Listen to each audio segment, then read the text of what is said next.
அதற்கான சட்ட முன்வடிவு கொண்டு வரப்படவில்லை.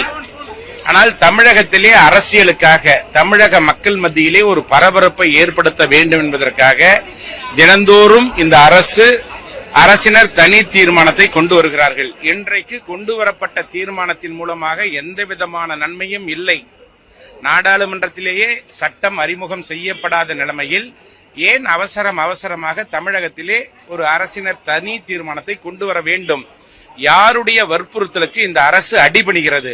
யாருடைய பேச்சை கேட்டு இந்த தனி தீர்மானம் கொண்டு வரப்படுகிறது என்பது அவர்களுக்கே வெளிச்சம். திமுகவானது இந்த தீர்மானத்துக்கு ஆதரவு தெரிவிச்சிருக்காங்க. அது அவர்களை கேட்க வேண்டிய கேள்வி. அனைத்து இந்திய அண்ணா திராவிட முன்னேற்ற கழகத்தை பொறுத்தவரை இந்த அரசினர் தனி தீர்மானத்தை தொகுதி மறுவரையை பொறுத்தவரையில் எதிர்க்கிறோம் என்று எங்களுடைய பொதுச் செயலாளர் சொல்லியிருக்கிறார். அதே நேரத்தில் மகளிர்களுக்காக கொண்டு வரப்படுகின்ற 33% இடஒதுக்கீட்டை அனைத்து இந்திய அண்ணா திராவிட முன்னேற்ற கழகம் வரவேற்கிறது என்று சொல்லியிருக்கிறார். அஇஅதிமுகவுடைய இந்த எதிர்ப்பானது, இந்த மசோதாவுடைய எதிர்ப்பானது பாஜகவுக்கான ஆதரவாயிடாது.